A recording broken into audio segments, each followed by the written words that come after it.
Hey everyone. So, good and bad news.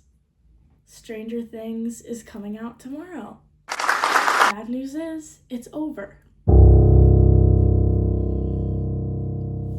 Hold on. Gotta get into the spirit.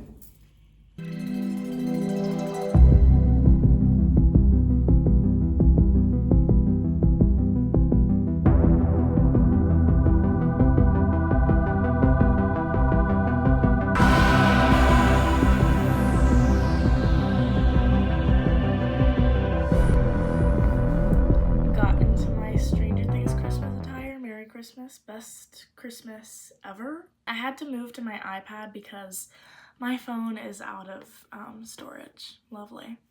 I've always loved Stranger Things and the whole idea of like the supernatural sci-fi, like the comedy in it.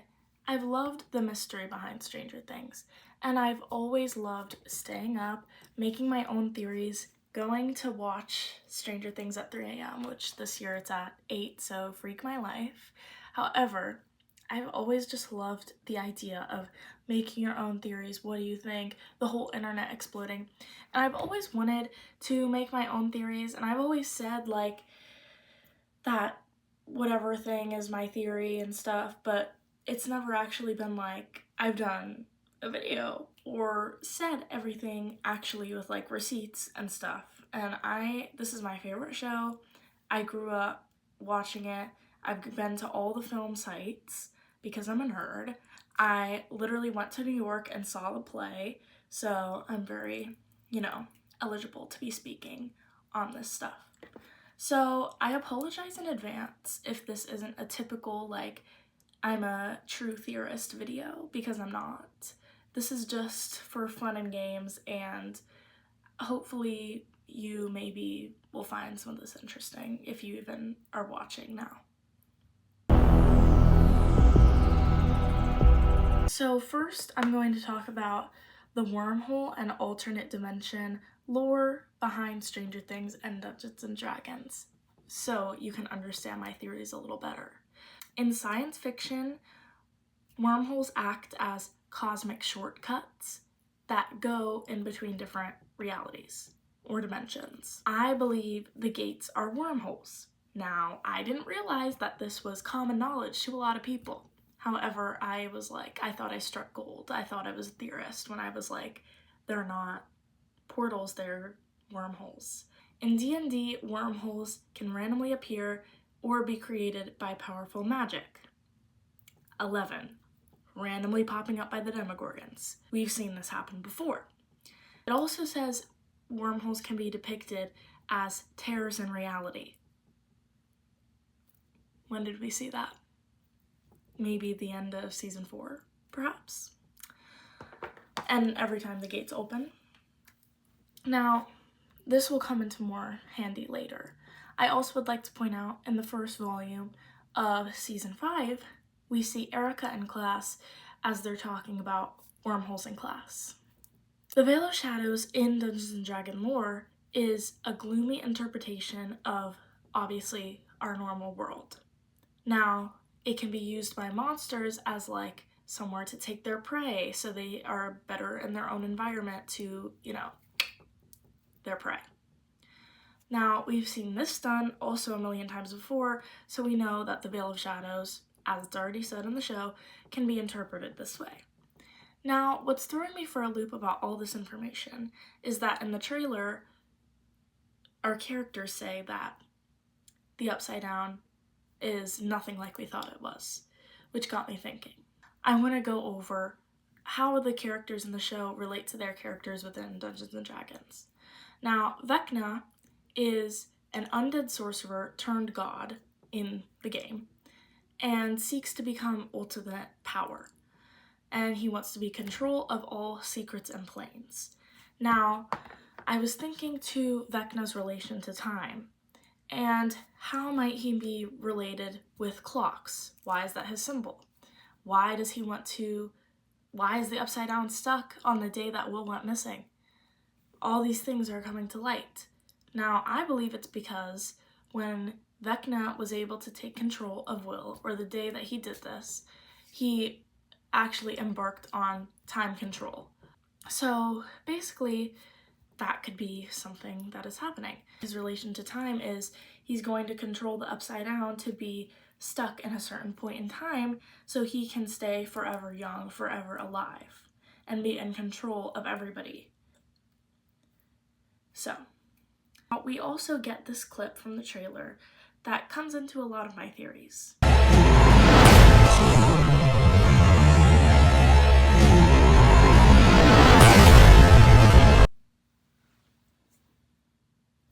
This orb that is shown when the characters say that everything we knew about the Upside Down was wrong, which is making me thinking that this orb is a lot more important than we're thinking, and everybody's glossing over it.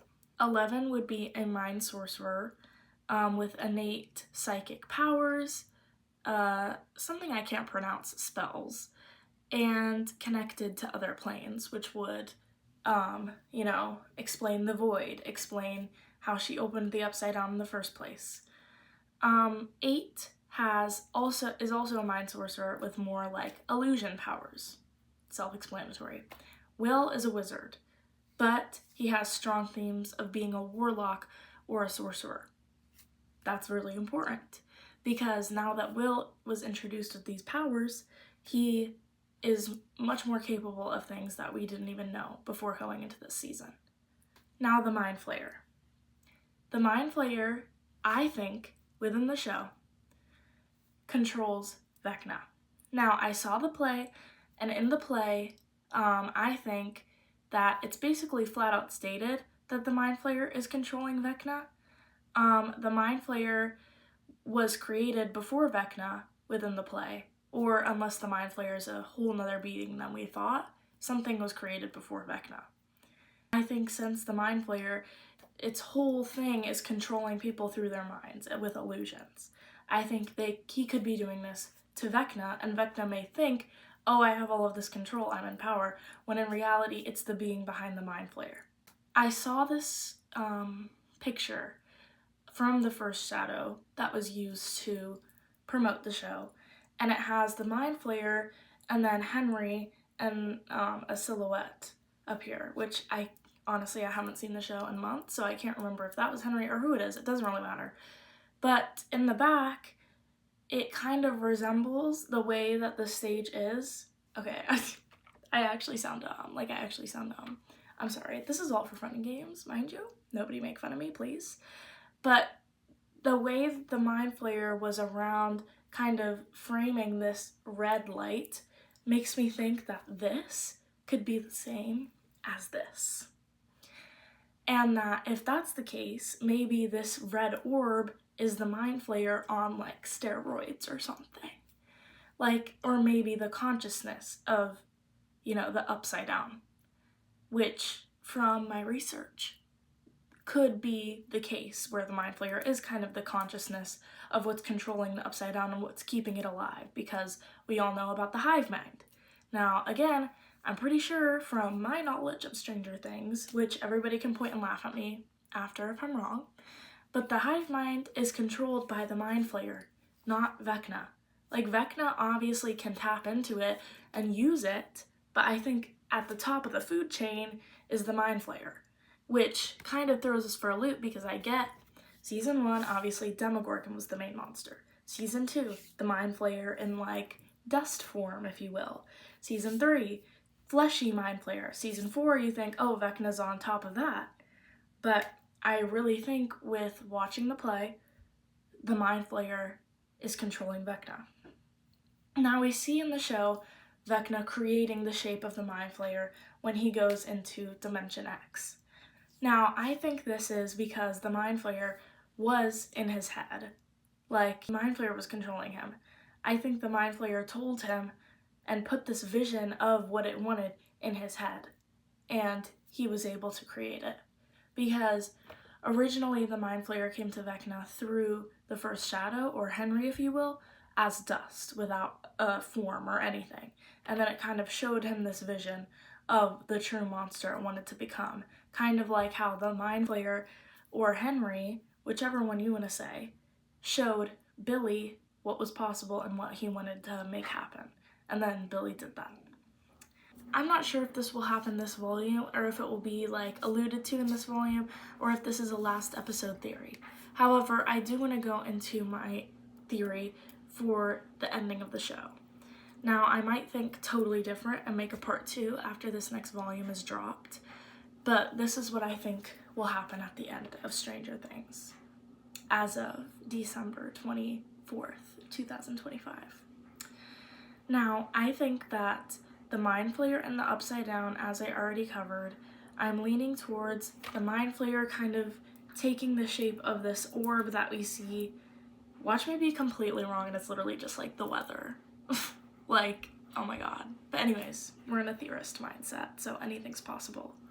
If the Mind Flayer kind of is taking this shape of this orb, right? Obviously the orb is something meaningful and it's right above Hawkins' lab, which I went down a rabbit hole of that possibly being a black hole kind of situation, but apparently that's not possible within wormholes because it's too much energy. But anyways, I'm going in circles.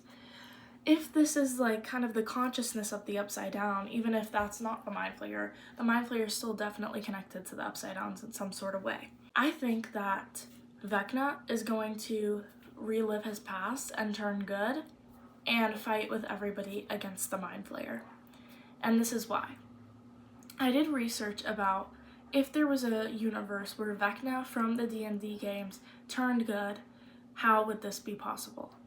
Now, everything I was finding was that Vecna from Dungeons & Dragons was also kind of brought up the same way Vecna was, except he had to deal with the death of his mother, and when his mother died, he decided that everybody was a piece of crap and that he wanted to be in control of everything and that he hates the world.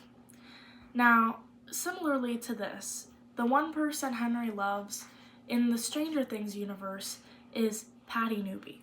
Now, spoiler alert, and this will be probably addressed in this next volume, Patty Newby was Henry's little crush in high school, and she died in the play. So he had to go through that loss, and after that, it was kind of all bets were off, and he went insane. It says in my research that if Vecna remembered the origin of himself, there's a good reason that he could go, oh, I remember when I didn't hate the world and everything in it. I can go back to that for, whatever reason, to avenge my mom, or Patty, if you will. Now, I think that this is definitely a possibility because Callie is back. Number 8, my girl. If she were to show Vecna Patty and maybe show him an illusion of Patty going, Henry, this isn't you, maybe he would snap out of it and help everybody. Because Henry, when Noah Schnapp said he was the misunderstood villain, he was completely correct. Because if you haven't already, watch a slime tutorial of the first shadow before this next volume or the last episode, because, oh my god, he genuinely is like a sweet guy, like low-key chill dude. And I mean, we even saw it in season 4 when he was being nice to 11, because, also spoiler alert, 11 has Henry's blood. She's somehow related to him. So that's another thing. He probably has a soft spot for her and Callie because they're low-key siblings, like, for real. I think that these memories of Patty would help him be turned good, and if anyone can defeat the Mind Flayer, it's Henry freaking Creel. So I think he would have to just, like, man up and kill the man. Now, I also looked up what characters within D&D are most likely the best suited to close a wormhole within the game. Now, word for word, it says wizards, sorcerers, or warlocks. Now, all those character descriptions are literally the same character descriptions as Eleven, Will, Callie, and even Vecna. So obviously, we will need these people to close the rifts. Also saying in directions to closing these things is you will find an off switch from the other side, like this glowing ball of energy. If you encased this, it would be gone. Or maybe exploded it. It could probably kill the entire plane. It also says by disrupting its power source. Or even make a massive sacrifice. Who do I think this sacrifice is? There's two options of what I'm leaning towards. Vecna turns good. He kills the orb. Okay, wait, hold on, I'm getting ahead of myself. In Volume 1 of Season 5, we see Mike and Eleven above the WSQK talking about happy endings. Would this scene be given to any character with a happy ending? Absolutely not. This is definitely foreshadowing. Eleven's dead. Eleven's dead. She's gone. Now it's honestly just comes down to the fact of how she's dying, which with the ending of season 1 being that was supposed to be her death if the show wasn't picked up for another season, they're not afraid to kill off Eleven. And if Eleven started it, I think she would be the one to finish it. Now it just comes down to if Vecna turns good, he can defeat kind of this orb or mind flayer power with Eleven, and it has to be both of them are powerful enough to kill it off. Or 11 kills Vecna, and then 11, Will, and Callie close the gate.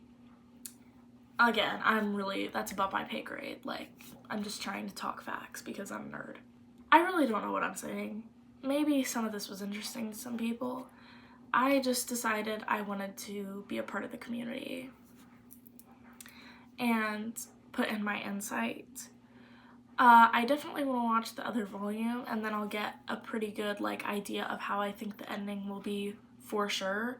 But going into this next volume, I wanted to make a video about things to consider before watching, and so I guess this isn't really a theory video. I guess theories on what everything is. It's also very daunting to me that the Duffers said in an interview that every single theory online has been completely wrong. So I did my best shot about coming up with something else. I was really on this wormhole theory kick, and then I realized that if you say it, it's literally that's what the rips are. So I'm stupid. But yeah, I think there's definitely a possibility for, I don't even know what I'm saying, but there's some Dungeons and Dragons lore within the Stranger Things universe, which I wasn't aware of because I don't play Dungeons and Dragons. I hope this was entertaining to some people. I'm trying to even think about what my whole theory on this entire video and the point of this entire video was, but I genuinely can't think of anything. I think I was just saying random facts that I thought were interesting. So we'll see next volume. Anyways, hope you enjoyed.